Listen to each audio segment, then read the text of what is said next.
Morning. Thank you all so much for joining us this morning. I'm Griffin O'Shaughnessy, the founder and CEO of Canopy Advisory Group. We are so happy to welcome you all to our second virtual event, and we have such an impactful session for you today. I can't wait to jump in. First, hopefully you saw the poll that popped up when you joined, so let's check our audience and see who's here. So far, we have about 50% in sales, 10% in marketing, about 20% in nonprofit. We have operations and legal professionals here as well, too. So I'll share these results and they'll continue to roll in as everybody kind of starts their day and gets settled in. So we encourage you to make this an interactive session. We have another poll question included later in the presentation, and please feel free to ask questions live or use the chat feature to ask a question and jump in at any time. You should all already be muted, but please double check that and make sure that your computer stays muted unless you'd like to ask a question. And now I am honored and thrilled to introduce the incredible Simone Ross. Simone brings 15 years of experience and success, driving operational efficiencies, revenue growth, M&A integrations, startup strategy, new market development, and thought leadership aimed at lifting organizational performance and outcomes. Simone now lives her passion, activating inclusive strategies that are supportive of a rapidly evolving workforce. Simone's work impacts the performance of mid-level management through ongoing coaching and training. She also loves to write and evoke thought about the reimagination of work, which we feel like aligns so well with Canopy's mission of inspiring humanity to connect through meaningful work. Simone is a big fan and advocate of courageous conversations, and she loves to impact ideological shifts within organizations. And one last fun note, Simone was recently named a style maker for this month by Colorado Homes and Lifestyle magazine. She was featured in their November-December issue. So we're gonna throw some photos. There's such great fun photos, so we'll throw those in the chat for you to check out and enjoy while you settle in. And welcome, Simone. We can't wait to dig into this really important topic. Thanks so much for being here this morning. Oh my gosh, well, thank you, Griffin. And you have me like blushing at first thing in the morning. So thanks for making me blush. Hi, you guys. It's so nice to meet you. I'm super appreciative of you spending some time with me this morning to talk about something that is so important to me. And so clearly we have that commonality built already because you're here because it's important to you too. So I am going to share my screen, just kind of a couple of rules of engagement though, because I would love to be able to like breathe the same air as you and maybe even hug you, but I can't. None of us can. So so we can kind of like build off of each other's energy. Feel free to just like react in the chat to things or ask questions or pose questions in the chat. I know my friends and partners at Canopy will kind of be manning that stuff so that we can capture anything. Or if like I say something and you're like, yes, girl, yes. The only way, like the best way to say yes, girl, yes to me to show that you agree is just like through reactions. I really like applause. It makes me feel good in my heart.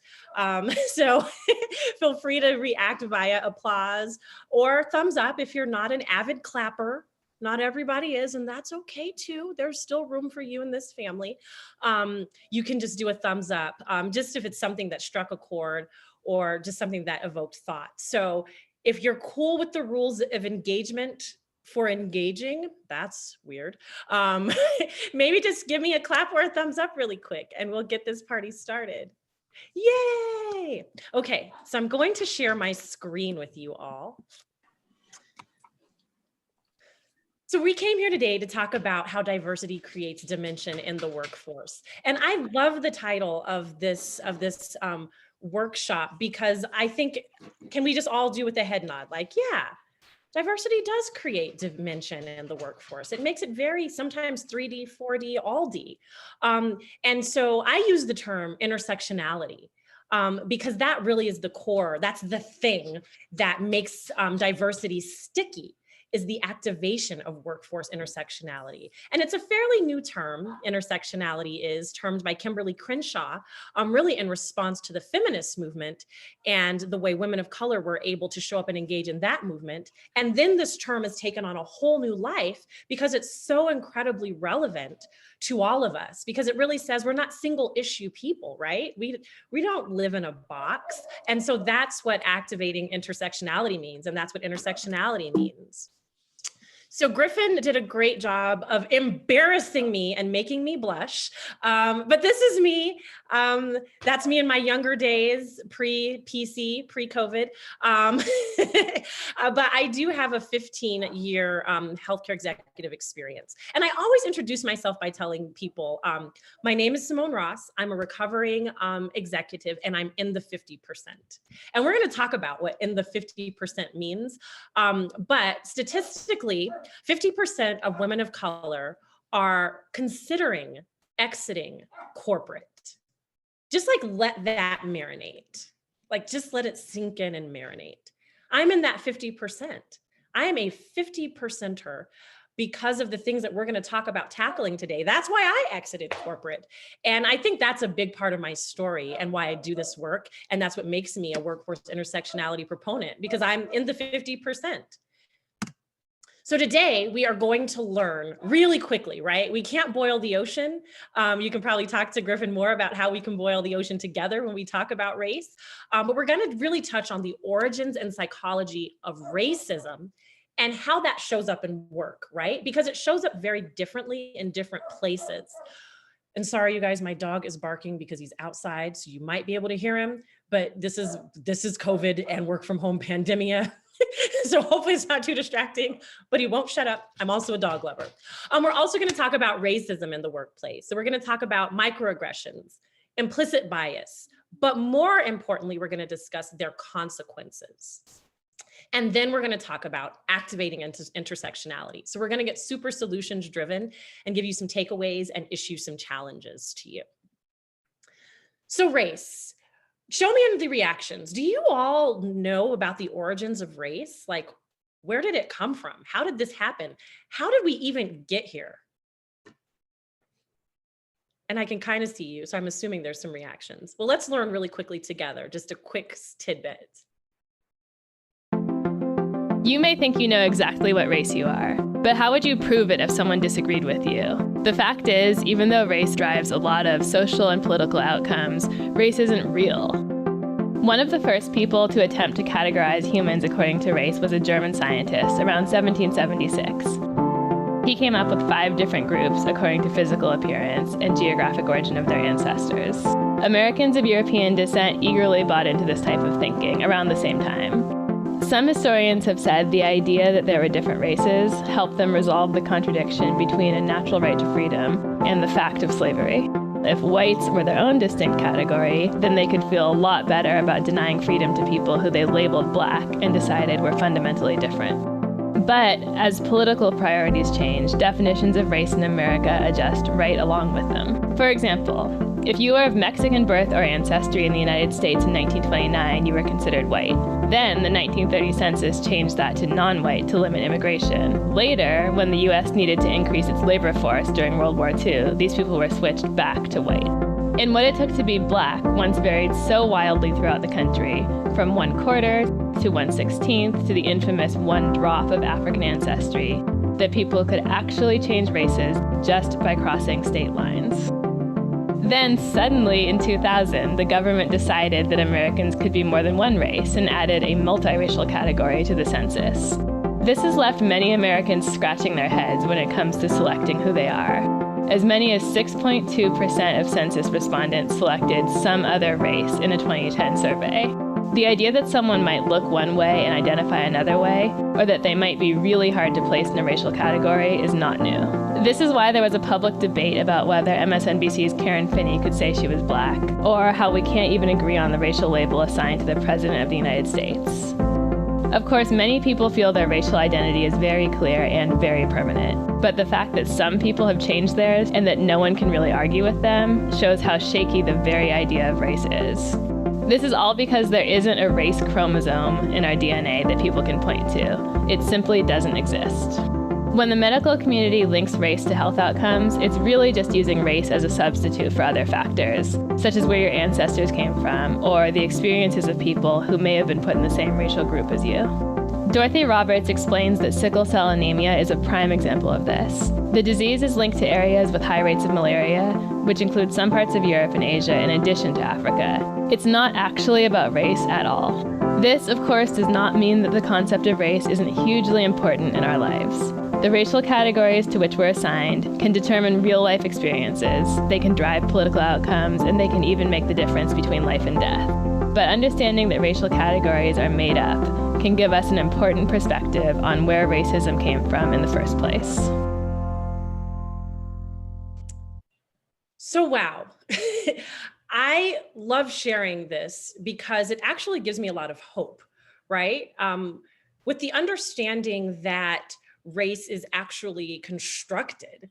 It is a social construct. There's nothing within our DNA, and it's something that's completely man-made to create a caste system. It gives me hope because it lets me know that through workshops like this, through creating space to be solutions driven about equity, we actually can begin to dismantle this system, right? That's done so much harm really to so many of us. And so it's very interesting, but it also lets us know that we have the power to create change and we have the power to challenge ourselves. And so now that we know that race actually isn't real, which is a little bit staggering to kind of digest. And so please put some of your reactions in the chat to even the fact that race isn't a thing. Ethnicity is a thing, but race isn't a thing. Let's talk about how this unthing thing has impacted us and how it shows up psychologically. So when you think about the psychology of racism and how it impacts people both who have been oppressed typically and people who have not been oppressed, it shows up in two different ways. The first way is internalized oppression. Internalized oppression is multi-generational. And really what this is the incorporation and acceptance by individuals within an oppressed group. It's the acceptance of the prejudices and stereotypes and biases against them that have been placed on them in society over time. And so how this shows up psychologically is that if someone is working in an internalized oppressed, and maybe even a better word when we think about work, right? When we think about subordinates or the people that work for us, think about it in that context. If we think about internalized subordination, within oppressed groups, it shows up as sometimes people feel inferior. Sometimes they might feel isolated. They might feel like they are the only. They might begin to dislike areas about themselves, and it could show up as self-hate. They might feel that they don't have a voice because, again, this is multi-generational. Over years, they haven't had an opportunity to speak or have their voices or their gifts or talents be highlighted. Or sometimes people might want to conceal their gifts, right? If you've worked within this multi-generational construct of internalized subordination that's rooted in deep-seated racism. This is sometimes how people within oppressed groups show up. But just take a moment and think about that in the context of work and having teams that are diverse and how inclusivity, even more importantly, works within people with an internalized subordinate psyche. Now, the other side to this is internalized supremacy or internalized superiority. I like to use the word superiority, especially in the context of work, just because we all have your subordinate employees and sometimes you are superior.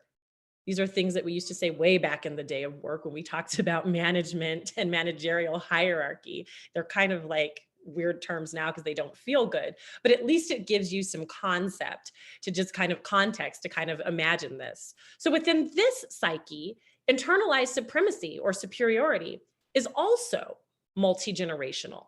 It is a socialization process, just as internalized oppression is a socialization process. However, this socialization process teaches white people to believe and or live superior societal definitions of self.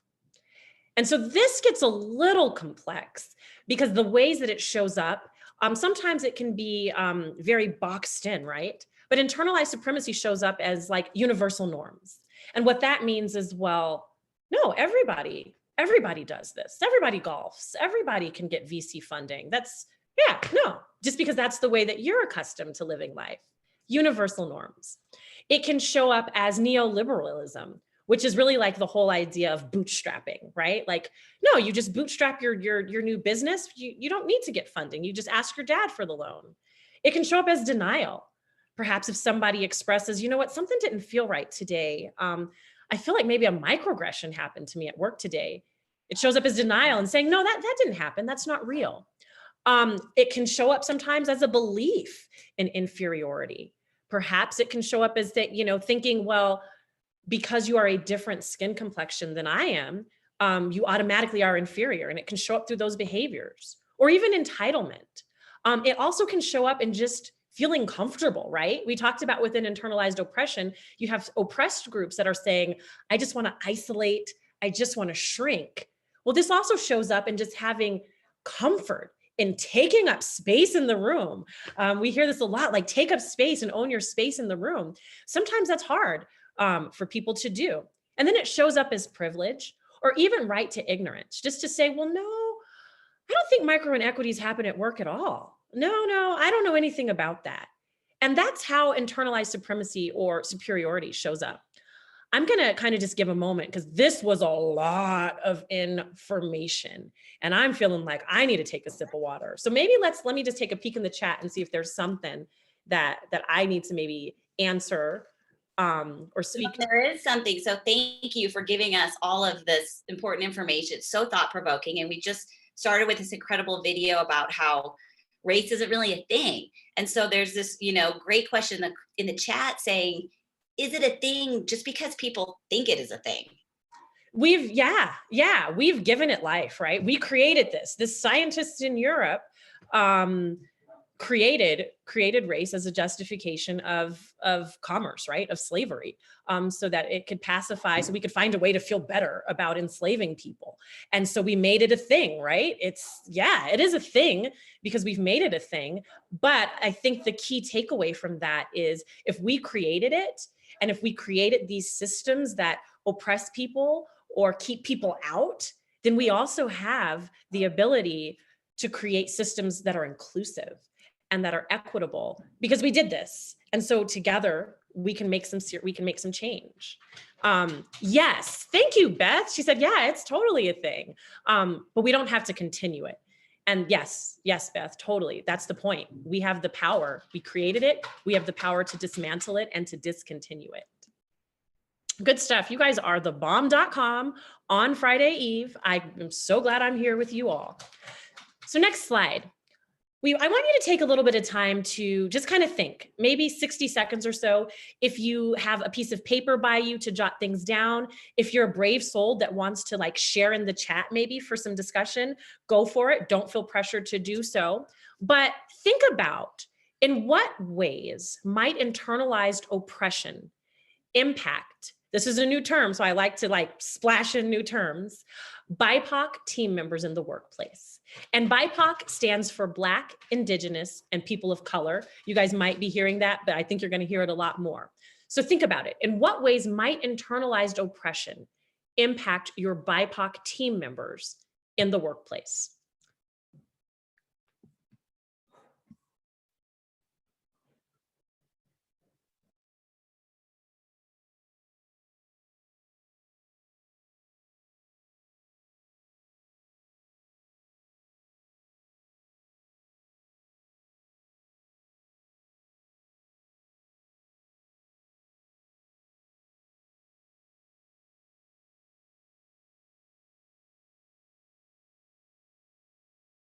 Okay, there's some great things happening in the chat, and thank you for being brave and courageous too, and so authentic and open. I forgot to just show gratitude for that. Yeah, anger, to hesitate. Oh wow, oh whoa, you guys are active. Whoa, a feeling of not belonging. Yeah, not fully sharing your gifts and talents. Yeah, representation matters. Not seeing yourself represented in leadership. Um, yeah, allowing yourself to be left out, hesitant to have contradictory opinion to superiors or peers, speaking less, seeking promotion. Yeah, exactly. Participating less, speaking up left. Oh, the token BIPOC. Yes, the token BIPOC. Isolation, distrust. Yeah, these things are very real. These things are very, very real. I know I personally experience them in the workforce. Honestly, it's not even a big secret. Sometimes I even feel that way today, being a woman, and being a Black woman. Those are my intersections. Being a single mom, that's another intersection. And so I'm just going to kind of pepper some of these things in too, so we can get familiar with it. Yeah, these feelings are very, very real. I think the thing that is important in giving us this baseline understanding of internalized oppression, internalized supremacy, is it now gives us a toolkit to meet people where they are. It gives us a toolkit for inclusivity, right? It gives us language to begin to explore further. Why is my team member behaving like this? How can I flex my leadership, given that now I know maybe psychologically where somebody is? How can I flex myself as a leader to bring this person in? Or to think of ways that I can create systems and processes within my workplace ecosystem to add in these various dimensions, because there's great value that we all bring to the workforce. And yeah, exactly. Always having to be on the diversity committee. Disenchantment, 100%. Y'all get it. Y'all understand. But this is key. So I want you to really kind of take this understanding with you as you engage either at work or just in the world, just to say, you know what, maybe this action, maybe I'm creating meaning around this action, but maybe it's rooted in this. And so let's create some sensitivity around these things. So you all brought up something in the chat, and we were kind of getting here, and I was actually super excited, like, yes, Simone, your content matches the thought patterns of these fine people you're with today. So sometimes things that reinforce the psychology of internalized supremacy and internalized oppression comes out in really icky ways. That icky way is called microaggressions.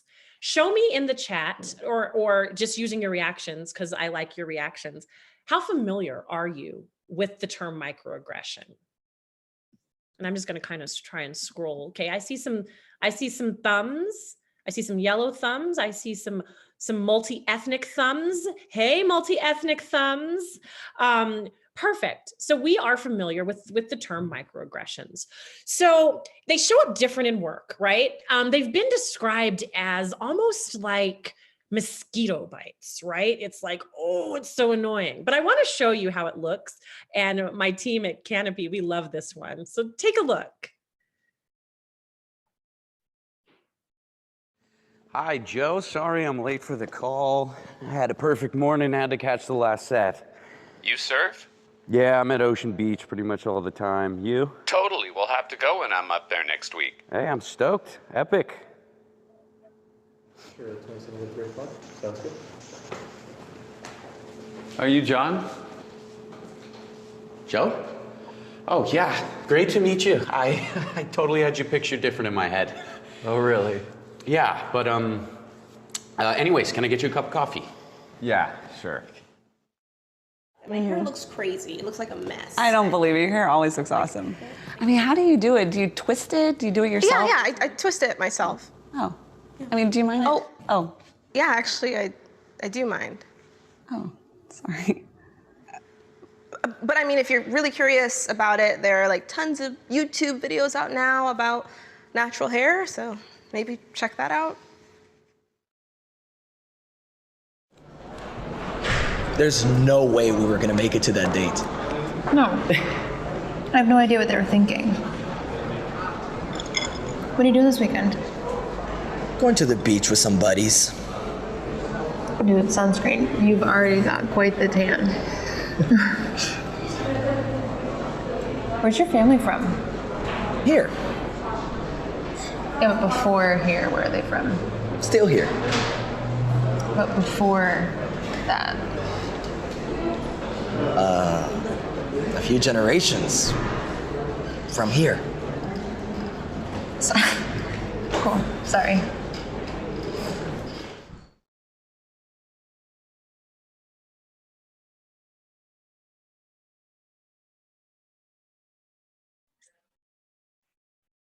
So wow, you look at that and you're like, I would never say that to anybody in a million years. These people look really crazy to me. But guess what? Here's what I'm going to guarantee you. We've all said them at some point. It might be that slip of the tongue where you're like, you're so articulate. Oh God. Oh God. Or we had an interesting one that we were unpacking. It was like, yeah, you should apply to be my administrative assistant. We've all had them. We've all heard them. And the interesting thing is that when they kind of roll off, you're like, that didn't feel good. It's making me feel a kind of way. It's making me feel uncomfortable. It's making me feel less than. It's making me feel small. But the thing to think about with microaggressions in the workplace, we all get them day in and day out in certain ways. But there are certain groups of people that get them more frequently than others. And this is when it becomes detrimental, traumatic, and I'm going to even venture to say violent for people who represent communities of color. It's like 1 million mosquito bites per day everywhere, right? So you're out at the grocery store, someone grabs their purse because they see you walking near them. That's a microaggression. You're walking down the street, someone quickly turns to not speak to you and avoid you. That's a painful microaggression that makes you feel small. Then you go to work and you're told some of the things within the workplace that are microaggressions, right? Like check some of these things out that happen in the workplace. Like, hey, will you get the coffee for everybody, Evelyn? I think you're in the wrong meeting. This is a meeting for the senior leadership team.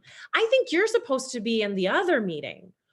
Or there's two people of color and they get called the same names interchangeably. I worked with a lady named Nicole for years. They called me Nicole for years. I'm not Nicole, I'm Simone. That's a microaggression though, that makes you feel so small. Or you're so articulate. Think about what that says. What's behind that statement? The statement is, well, based on my perception of you, I didn't think you'd be able to string a sentence together. But Shazam, you did. But dang, that makes me feel really, really small. Is that your real hair? We had to pass the Crown Act in Colorado just to protect people of color to feel safe so they could feel like they could wear their natural hair texture at work. Invasion of space, just getting a little too close. I'm colorblind. That says, I don't actually see you. Or where are you actually from? These are things that we hear in the workplace all the time. And sometimes we don't even really recognize that these are very, very harmful things that happen in the workplace, that are ingrained in our workplace cultures, that continue to perpetuate racist ideals. And then the people that are on the receiving ends of those, just think about that. Think about that compounding. You get one mosquito bite, you're like, dang, that was itchy. It's red and bumpy. But imagine if you get 500 mosquito bites a day, every single day, for 20 years. You are a walking, pussing, itchy, red mess. And that's tough. That's really, really tough. Some of the consequences of workplace microaggressions is it becomes debilitating to job seekers who might not even apply for jobs whose applications might be completely taken out of the pool based on their name or perceived ethnicity. It can impair diversity, right? Companies might struggle to attract diversity. But the biggest thing with microaggressions is, again, when you have these compounding mosquito bites, it impacts companies' ability to retain diverse talent. Because people, remember I said, my name's Simone, I'm in the 50%. One of the reasons I'm in the 50% of women of color who have chosen to exit corporate is because those microaggressions got to be so detrimental to my mental health, which is the next piece, mental health issues. It became so detrimental to my mental health that I had to go. So that's a retention problem. And now that's a health problem for me. Workplace engagement may dip. Again, let's think about that first slide we saw about internalized oppression. You're like, I just don't want to be seen, right? I'm getting all these mosquito bites per day. Good Lord, I just want to disappear. I just want to come to work and contribute. And I don't even feel psychologically or physically safe doing that. So engagement dips. But then as people leave your workforce, as people try to conform to what they think you want in your workforce, it creates a homogenous workplace, right? And then we come to the place we are in many companies where we're like, you know what? I can't find diverse talent. I want to get diversity of thought. And it seems like I have this homogenous workplace. Well, it makes you look at your culture and say, well, how are we showing up? Are there microaggressions? Is our culture microaggression laden? Some of the things we reached out, you guys put in the chat, was employees might develop an unwillingness to speak up in meetings or take professional risks. You guys, I don't know if I'm the expert. I think you guys are the expert now that we have some context about internalized oppression and internalized superiority, right? So you can see how this leads up to that. If you think about the psychology of things, if you think about the experience of your BIPOC team members in the workplace, yeah, they're like, let me just fade to the back. I don't want to be seen. And then employees may lose motivation, a sense of purpose. It creates paranoia. Oh my goodness, you guys, I was working at a company. A microaggression I got was, Simone, you need to smile more. Now, I know we've only been friends for about 30 minutes, but y'all, I do not suffer from lack of smiling and cheer. I'm a cheery person. But just think about that paranoia when somebody's like, you're not smiling enough. You should be smiling more. First of all, my face hurt. Then the smiles got weird looking.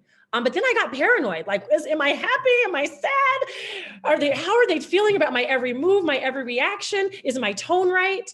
Think about that paranoia within workplace microaggressions and just think about years, right? Years and years and years of those things compounding. So, some more time for introspection. Think about a time you've experienced a microaggression. How did it make you feel? And what did you internalize from that experience?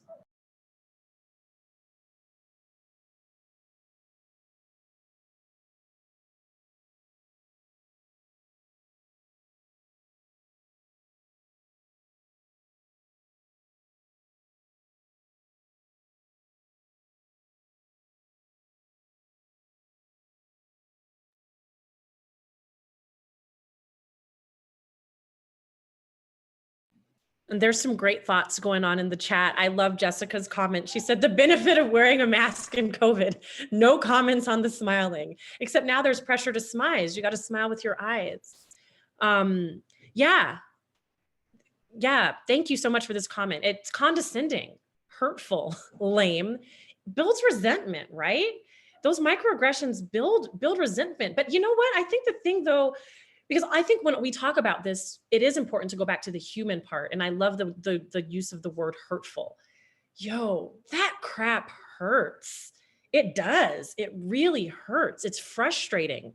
And excellent point, there's pressure on BIPOC people because they're being judged by the color of their skin, right? So we're getting them every day in every way. But I think the key differentiator is that some people, BIPOC people usually, are the recipients of far more microaggressions than white people are. And that's just is what it is.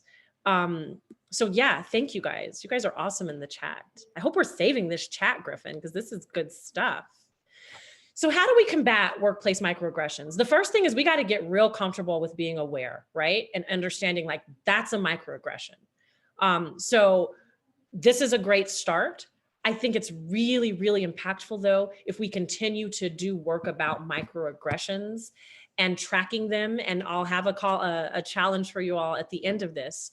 But it's important to get real familiar with that and understand when we're doing it, because we do it, understanding when we're doing it, unpacking the origins of why we are eliciting microaggressions, either in work or just in the world in general. And then really getting in touch with, how did it make you feel? How do you think it made the person feel on the receiving end? And doing active work to limit those things. Some ways you can combat workplace microaggressions is through anonymizing the resumes in a talent review process. That eliminates implicit bias. It actually slows down the process because it actually really forces you to think more, because your brain isn't so apt to completely create a narrative about a candidate. Adopting call-out culture. Call-out culture is huge.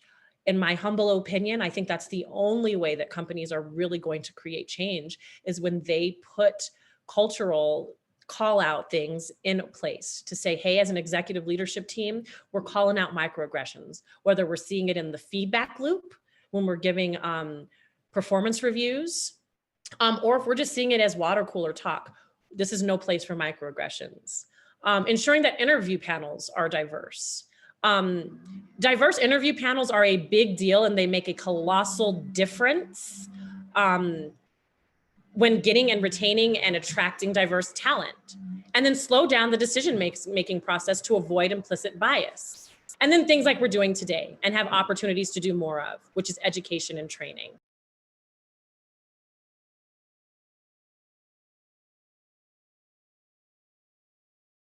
Yeah, Alicia says call out culture over cancel culture.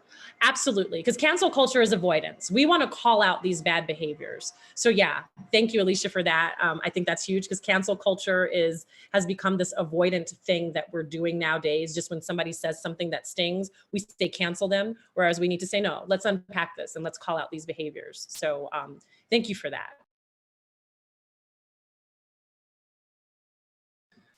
All right, team. We're diving deep. We're going deep. We're digging deep.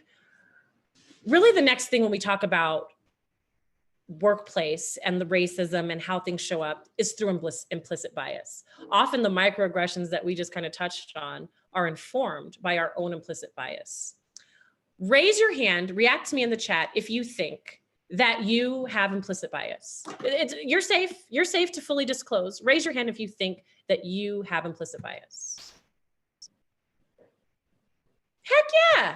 Yes, my name is Simone Danielle Ross, and I have implicit bias. Here's the thing. Every decision we make is rooted in implicit bias. I ate at a restaurant called Zoe's Kitchen. I chose Zoe's Kitchen over Chipotle. Guess why I chose that? My daughter's name is Zoe, and that's my bias. I have an affinity to Zoe's, right? I chose a pink sweater, a salmon pink sweater this morning.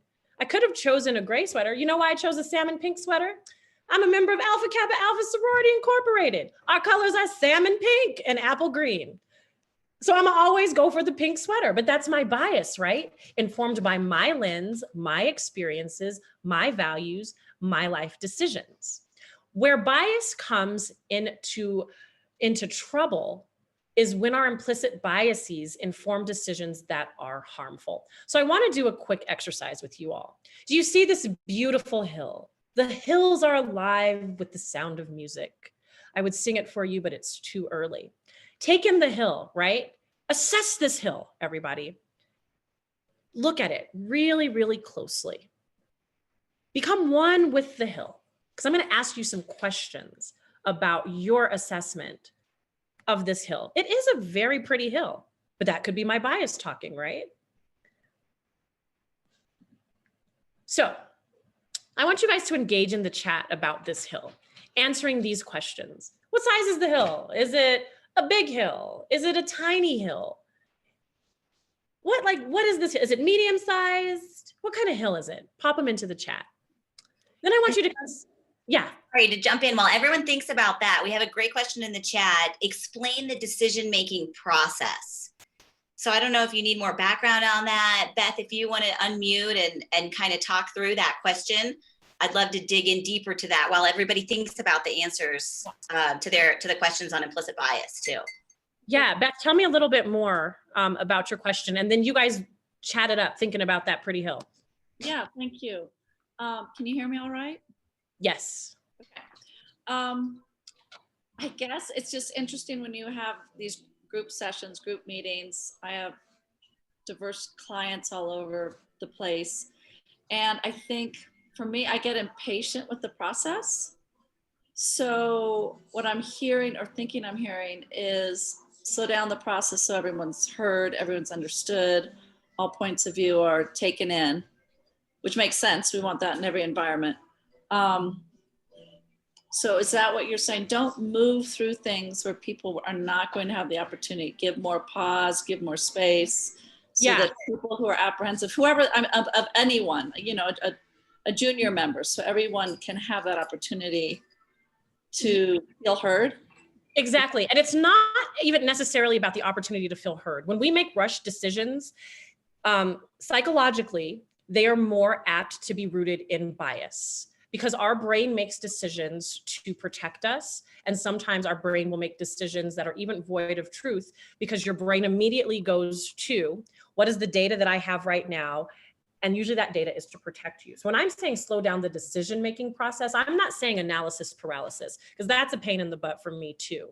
I'm saying, depending upon the decision that you're making, find opportunities to slow the process down, to avoid snap decisions that are rooted in implicit bias, like specific to hiring or something like that. It's like, okay, let's maybe de-identify a resume. Let's maybe invite some different people to the table that are either more interdisciplinary, more intersectional. Let's think about the makeup of our panel. Or even if you socialize decisions like that from an operations standpoint within your business, let's maybe think about who we're inviting to the table. Are they the typical people? Let's think about, do we want to invite other people in to make the decision, so that our brains aren't immediately going to what's safe and to what's familiar to us, versus we're actually being challenged to make decisions that might be different. Does that make sense? Yeah, and that's more exciting than the paralysis, right? I think getting more information, new information, it is more exciting for the final outcome versus just a long drawn out decision. So yeah, I like what you're saying. Add more to it versus delaying it, I suppose. Does that make sense? Oh no, 100%. I'm the anti-analysis paralysis. I would never preach that ministry to you this morning. Let's see. Let's go back to the hill, guys. So the hill seems enormous and difficult to climb, somebody said. Somebody says, oh yeah, I can take this hill on.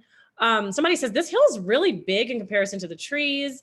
I'd need water. Someone says, it looks doable, but they said, I'm a white privileged woman who has access to good hiking shoes, healthy food to sustain me to climb it, and I can easily take time off work to climb the hill. I think, did you get some of the content and all right, Ashley? Oh, Elise, I'm sorry, Elise. Okay, girl. If I were to climb, I'd pack a lunch and I'd make a day of it. Would depend on the size. Yeah, the hill seems big relative to the structure and base of the hill. So do you guys see what you've just done with this hill exercise? There are, I don't even know how many of us are on the call, 24 of us on the call right now. Each one of you took in the same information. All 24 of you took in the same info, and every single one of you has a different response. Just like let that sink into you. We looked at the same thing. We evaluated the same thing. And everyone interpreted it differently. Ladies and gentlemen, that is implicit bias. You can have the same image, the same person, the same problem, the same thing, and we all are going to interpret it different based upon our lens and our experiences and our neurological desire, our brain's desire to protect us and inform us as best it can.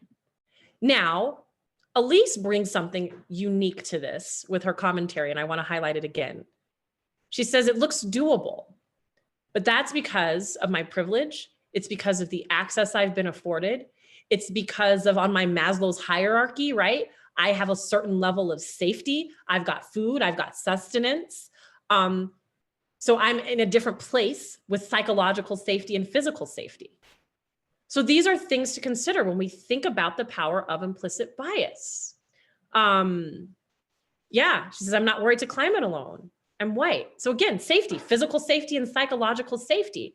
But these are all things that form our implicit biases. when we're making decisions, when we're putting things in the feedback loop, right? On maybe a 360 feedback or maybe a performance evaluation for somebody. You might evaluate Steve Finkelbaum different than you evaluate Marcus Johnson, because your implicit bias is being fed information about a person, even if it is not true.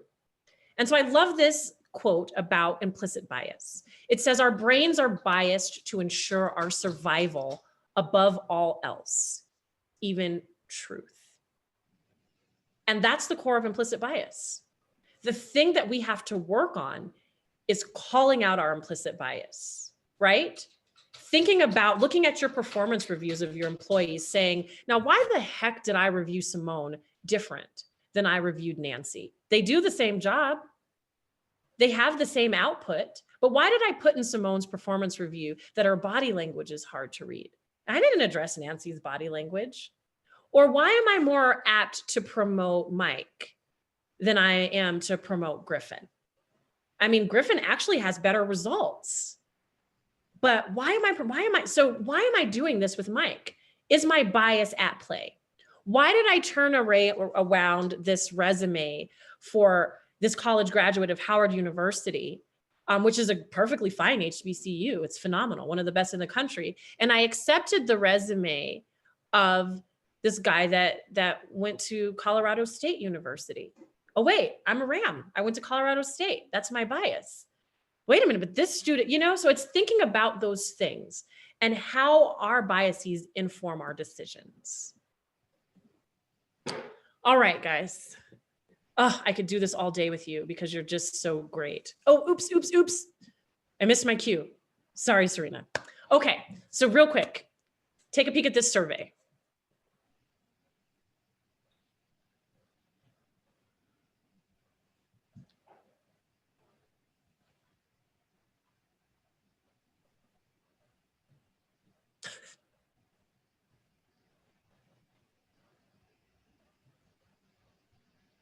Okay, the survey, I feel like this is the election count coming in right now, and we're Nevada. I can't take the suspense. Brave soul that came out with false, Simone, but everyone else, true all the way. Yeah, and yeah, it's right. It's true. Applicants with stereotypical white-sounding names receive 50% more interview invitations. A study was done, and it's a fairly old study, but in 2013, an MIT study produced this data that said, 50% of applicants with stereotypical white-sounding names receive 50% more interview invitations. And that just speaks to implicit bias, right? Again, it's what's familiar to us. It's what we know best, what makes us feel safe psychologically, physically, that informs decisions. So yeah, I'm gonna bring this candidate in to interview them because the name, Jenny it's more familiar to me than Keisha, right? And so it's just checking those things. And here's the deal, that's where the work comes in, because it is hard to have a conversation with yourself about how your implicit biases have impacted the way you show up, the way you lead, the way you hire, the way you give feedback, the way you promote, the way you apply compensatory rewards to people. That's tough, but we have to do it.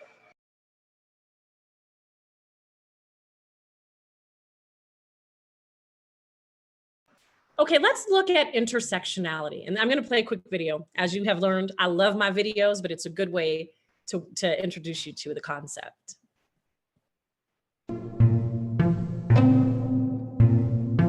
What is intersectionality?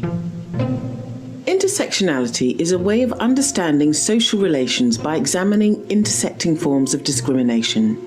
This means acknowledging that social systems are complicated and that many forms of oppression, like racism, sexism, and ageism, might be present and active at the same time in a person's life. Everyday approaches to building equality tend to focus on one type of discrimination, for instance, sexism, and then work to address only that specific concern.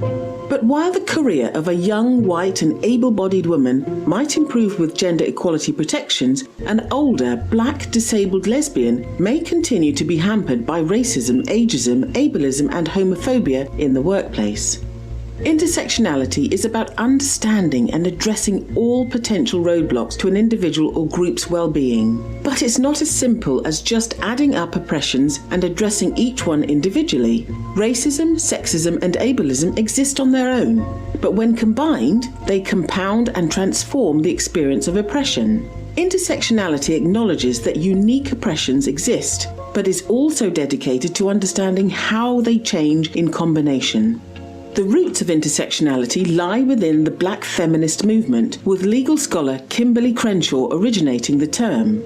Crenshaw felt that anti-racist and feminist movements were both overlooking the unique challenges faced by Black women.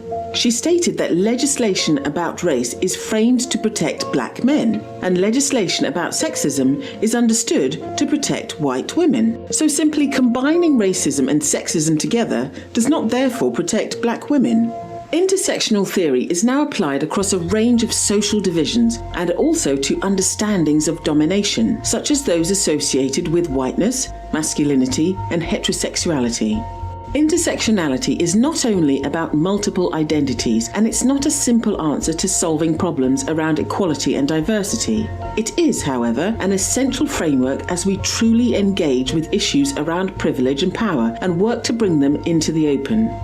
Intersectionality means listening to others, examining our own privileges, and asking questions about who may be excluded or adversely affected by our work.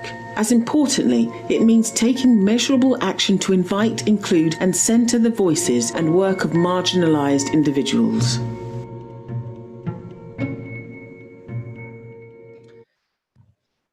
So this is where I find the power in activating intersectionality, because number one, it's the acknowledgement that we have a variety of intersections. I disclosed my intersections to you when we started strategically. I am a woman, I am Black, I am a single mom, right? These are intersections. Intersections can be class-based, they can be race-based, they can be orientation-based, they can be ability-based, and it's how we experience the world and the compounding of oppressions with that life experience, and then the power dynamics at play within those intersections. And so I love to talk about intersectionality because we don't have single issue struggles. We don't live single issue lives. And if you want people to come into your workforce, being whole people, bringing their authentic selves, contributing to your workforce, it's important that we understand that we do not live single issue lives. Therefore, we can't solve workforce equity issues with a single issue lens. We have to look at the intersections, how the power dynamics integrate into these intersections, and how we can change our workplace cultures to address intersectionality. And then how can we include it? How can we include it in our policies? How can we include it in our work? So we know that people are often disadvantaged by multiple sources of oppression. We know that we all have varying identity markers that don't exist independently, and that it informs the way others treat us. It informs our access to opportunity. And this is where the complexity is. Gender identity, nationality, disability, race, sexual orientation, all of these things impact our access to opportunity. They impact the power dynamics at play when we're leading, when we walk into a room, when we're working. So I want you all to think about the ways the convergence of the intersections that we outlined benefit the workforce.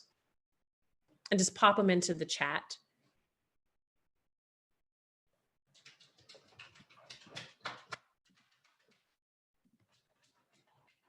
Yes, creativity, respect, absolutely. There's tremendous innovation.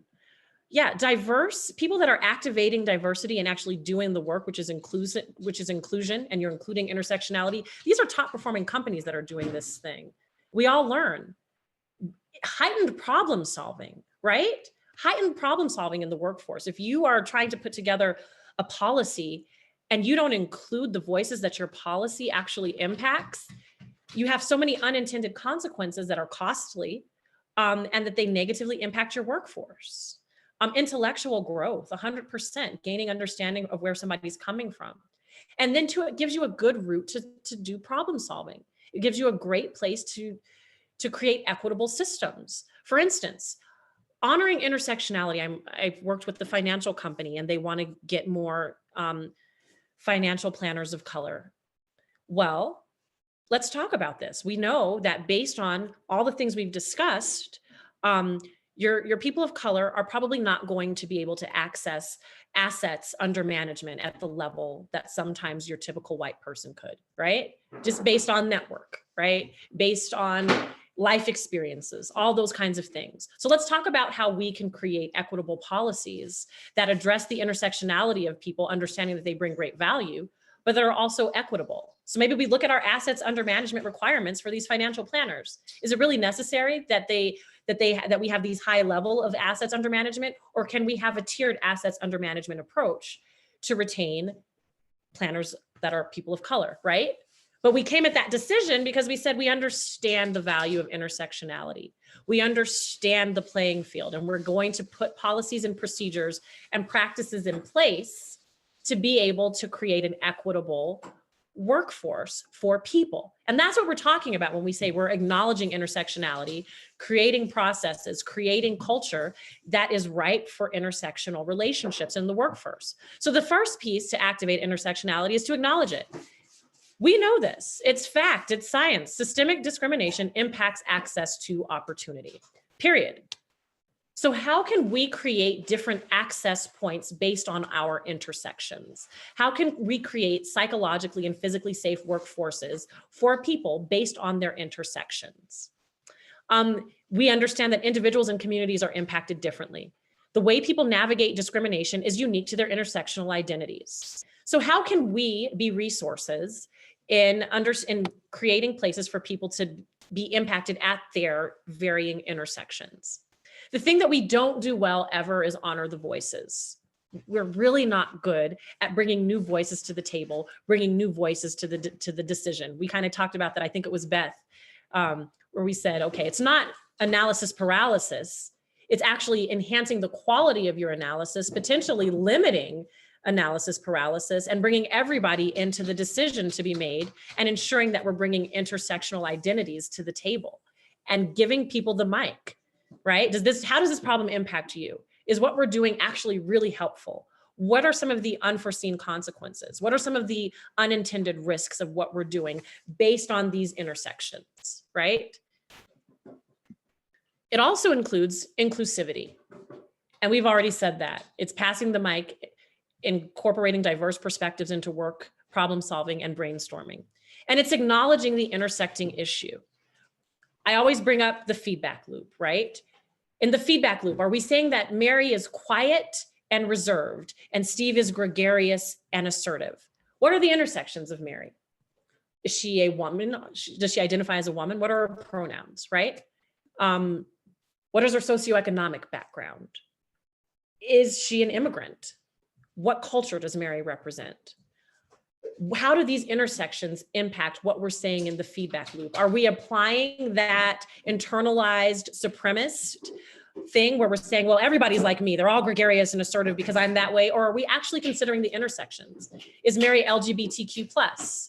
How do these intersections impact the way this person is showing up in work? And then what does that look like? And so is this person really quiet and reserved?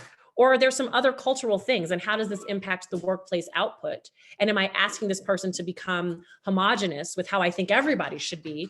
Or do I actually have some appreciation for the introspective way in which Mary leads and listens to people and produces her outcomes? And so these are things to consider, right? And then collaborative working cross-functionally, authentically, and collaboratively with those impacted by work, with that intersectional lens.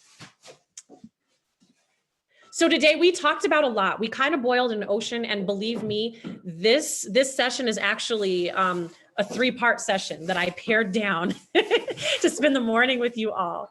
But we talked about race, the origins of race, really important stuff, internalized oppression, internalized supremacy. I challenge you to think about those things and how they're showing up in work every single day, and how it's showing up in how we are, right? How it shows up in who we are, how we engage, how we love on people, how we show up in the world. We talked about microaggressions. That's a big deal. It happens all the time. We got to stop, y'all. We got to stop that, because microaggressions lead to micro inequities, which lead to micro assaults, which lead to poor mental health, poor efficacy in the workplace. We talked about implicit bias. Like I said, my name is Simone Danielle Ross, and I have implicit bias. The thing is being able to check that implicit bias, manage that implicit bias so that we are doing no harm. And then we discussed intersectionality, identifying our intersections and applying an intersectional lens in all that we do, and implying intersectionality in the way we include people in the workforce. Mary, never touch a pregnant woman's belly in the grocery store. Amen, sister. Yep. Don't ask me. I could. These are COVID pounds, so don't ask me any questions. Oh, shit. So I have a call to action for you. The first piece is a microaggression tracker. This can be something that you maybe do on your phone in the notes section. Maybe it's even like a little piece of paper you have. For a week, track the number of microaggressions you observe, receive, or this is really, really brave, and I really want to challenge you to do this, or contribute to. Are you the aggressor? Track them. And then track how you internalize them. Track how you internalize it if you're the aggressor.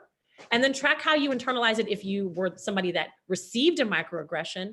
Track how you internalize it if you witnessed a microaggression. And sit with that. Talk about it with yourself. And then this is about growth, right? We talked about the origins of race and how it was created. This just didn't happen overnight. And so we got to grow. This is an evolutionary process, right? If we're going to dismantle this thing and not continue this, we have to work together and be committed to growth. So use some of the vocabulary words. We're going to send out an appendix with vocabulary words in them. It's important for us to get really familiar with the nomenclature so that we can know what's going on, so that we can have language to advocate for ourselves, so we can have language to advocate and be accomplices and allies for oppressed people. So get to know that. Observe the ways that some of these vocabulary words and elements are showing up in work and in community. Shoot, watching the news, how's this stuff showing up? And then take note of the systems that perpetuate racism and think about how these systems can be dismantled to create equity. Oftentimes when this workshop comes to a conclusion, people are like, I want to do so many things. I want to impact so many areas. I want to make so much change. And my response usually is keep that energy, and keep that energy in your realm of genius, right? So are you a decision maker? Keep that energy, but figure out ways that you can chip away at it, because it can get overwhelming when you're so passionate and have such a deep desire to make change. So play within your genius, play within the areas that you can create change. And then, yeah, we can expand and we can boil the ocean, but really it's small steps that are actually significant and really, really big. And then if you want more information, you can contact Griffin. Hey, Griffin, hey. Hey, Simone. Speak for the entire group when I say, wow, that was so powerful. Thank you so much for that just incredible presentation. Some of my key takeaways are slow the hiring process down, be aware of my own implicit biases, and then think through what are my intersections and the intersections of my team members. I love too how you said we don't have single issue struggles because we don't live single issue lives. So we cannot solve workforce issues by using a single issue lens. And honor the voices. These are such great takeaways. So please share your takeaways in the chat. I know we're at 10 o'clock. So if you need to run. If anyone has questions, we can hang out. Please feel free to stay, ask Simone questions. But please think about your takeaways. Share them in the chat if you have a second before you go. These are such incredible practical tips that I hope that we all put them to use in our organizations as we go about the rest of our week and the rest of our year, and as we start next year. And if any of you would like to have Simone deliver this really impactful training to your organization, or if we can help your teams flourish with her expertise in any way, please let me or any member of the Canopy team know. We want to do our part to spread the word about her really important message. So please stay tuned for an invite to our third webinar. That'll be in the new year, and we'll be discussing the hybrid professional. So in the meantime, be well, and thank you for joining us this morning. Have a great rest of the day.